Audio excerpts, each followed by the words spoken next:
नमस्कार, news India first में आपका स्वागत है। मैं आपके साथ में रविंद्र कुमार इंसा संवाददाता और मेरे सहयोगी योगिंद्र प्रजापति छोटी काशी अनूप शहर से।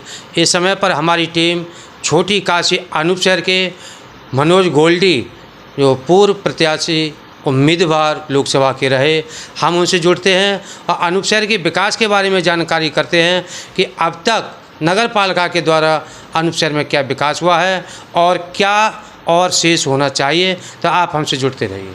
तो सर, सबसे पहले आप अपना नाम आप पूरा परिचय बतलाएंगे। सभी सम्मानितों के लिए नमस्कार।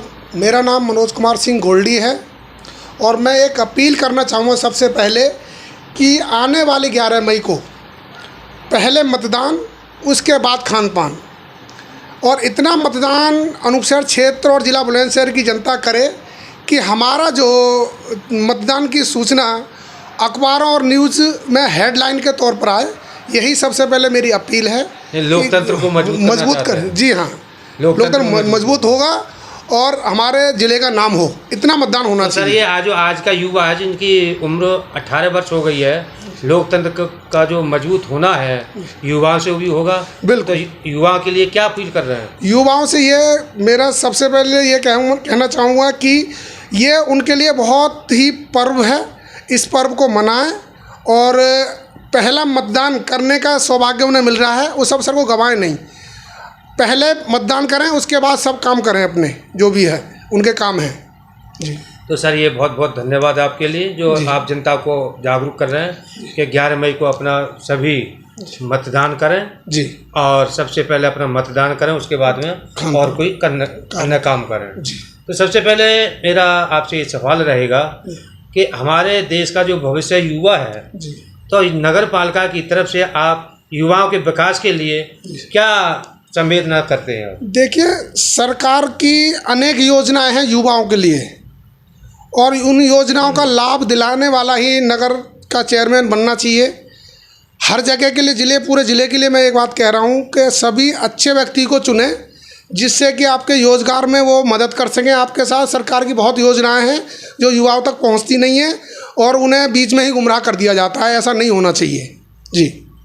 तो सर, मैं ये दूसरा सवाल ये है जो आप युवाओं के लिए बोल रहे हैं, जैसे हमारे समाज में बुजुर्ग महिला होती हैं, विधवा महिला होती हैं, वो कभी कभी बेरोजगार होती हैं, उनके जो परिवार वाले हैं उनको दूसरी दृष्टि से देखते हैं। यहाँ तक कि हो जाता है कि जो विधवा आश्रम में उनकी परिवार वाले छोड़ाते हैं। तो उनके विकास के लिए क्या कहना चाह रहे हैं, क्या होना चाहिए? देखिए, ये बहुत ही दुर्भाग्य है। अगर बुजुर्ग माता पिता हैं तो पहले तो उनके बच्चों को उन पर ध्यान देना चाहिए। उन्होंने उन्हें पाल पोस कर बड़ा किया है। और दूसरा, सरकार की योजनाएं हैं, वृद्धा पेंशन है, विधवा पेंशन है, उनके जो सभासद चुने जाएं उनके द्वारा उनको जो है उनकी पेंशन की व्यवस्था की जाए। सरकार जो है नई नई योजना चलाती है वृद्धाओं के लिए, विधवाओं के लिए, वह उनको योजना का लाभ मिलना चाहिए जिससे कि अपना खान पान और रहन सहन की व्यवस्था कर सकें। जी। तो सर, गवर्नमेंट की तरफ से मस्तराम घाट पर एक वृद्धा आश्रम बना हुआ है, वो अभी तक संचालित नहीं हुआ है, तो इस पर क्या कहना चाह रहे हैं आप? ये बहुत ही दुर्भाग्य की बात है कि पहले तो ये है कि वृद्धाश्रम नहीं चाहिए जिससे कि हमारे माँ और बाप जो पिता जो हैं वो आश्रम में जाएं। ये बहुत ही दुख की बात है। और दूसरा, अगर सरकार द्वारा अगर उसको चालू किया गया है तो पूर्ण होना चाहिए। वह क्या बाधा है जिसके कारण ये रुका हुआ है वह पूरा होना चाहिए किसी भी कीमत। अगर बीच में कोई खाने पीने में उसमें लगा हुआ है, भ्रष्टाचार कर रहा, तो उसे भी जाँच होनी चाहिए सरकार के द्वारा और उसे पूरा करना चाहिए। तो सर, मेरा सवाल आपसे ये है कि अनूप शहर में और क्या क्या विकास होने चाहिए? नया जो चेयरमैन आए उससे क्या आप अपेक्षा रखते हैं? देखिए, सबसे पहले तो ये है कि कचरा उठाने के नाम पर हमारे यहाँ अवैध वसूली हो रही है। जी। वो बंद होनी चाहिए। जी। क्योंकि कचरा उठाने वालों के लिए, जो भी हमारे भाई हैं, उनके लिए सरकार सैलरी देती है और जो गाड़ियां हैं उनका डीजल पेट्रोल का इंतजाम जो है सरकार करती है। तो अवैध वसूली है जो घर घर से पैसे लिए जाते हैं। दूसरा, हाउस टैक्स में छूट होनी चाहिए। तीसरा, लाइटिंग की बहुत बुरी दशा है। कॉलोनी में आप जाओगे तो वहाँ पे लाइट के लगी हैं लेकिन बंद हैं, वो ख़राब हो चुकी हैं, उन पर कोई ध्यान देने वाला नहीं है। तीसरा, अनूप शहर में स्टेडियम एक भी नहीं है। अगर स्टेडियम बनेगा, युवाओं को खेलने के लिए जगह रहेगी।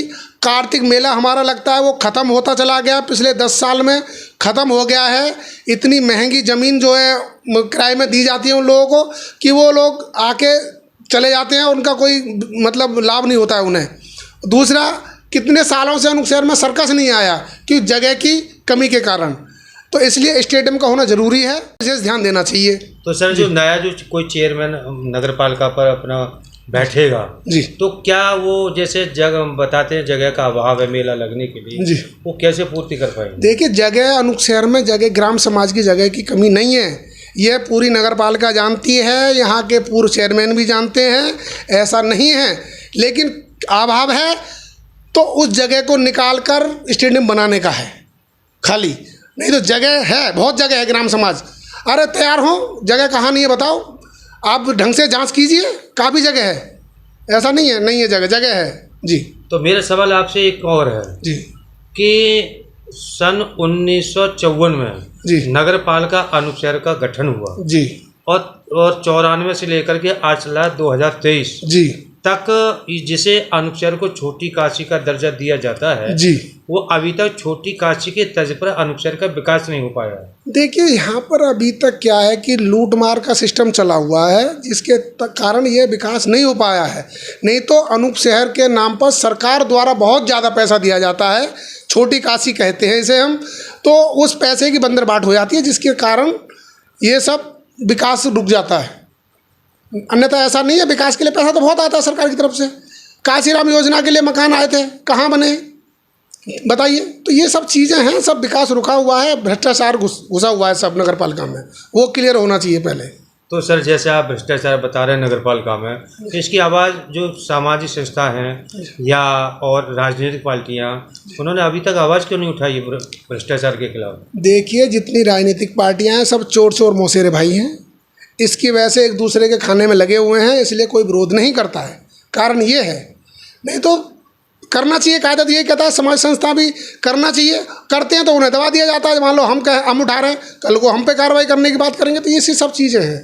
तो आप किसी संस्था से जुड़े हुए हैं? जी, मैं काफ़ी संस्थाओं से जुड़ा हुआ, अम्बेडकर समिति से जुड़ा हुआ हूँ, मेरा एक संगठन भी चलता है, दलित समाज संगठन के नाम से चलता है, तो और लोकसभा प्रत्याशी भी रहा हूँ, तो सबसे बड़े समाज सेवा मेरा काम करने का ही सबसे बड़ा दायित्व है, उसे मैं करता हूँ जी। तो सर मेरा एक सवाल और है आपसे जी कि जैसे कोई गरीब जो बच्चे होते हैं जी झुग्गी झोंपड़ियों में रहते हैं जी और वो सुबह दिन निकलते ही पूरा बिन्नी चले जाते हैं, जी, जबकि वो बच्चे शिक्षा से वंचित रह जाते हैं, तो इस पर नगर पालिका को क्या कदम उठाना चाहिए? नगर पालिका को सबसे पहले तो ये दुख की बात है कि आज हम विकसित देश में रह रहे हैं भारत में, और आज हमारे यहाँ का बच्चा अगर कूड़ा बीन रहा है तो ये बहुत ही शर्म की बात है, ऐसा नहीं होना चाहिए।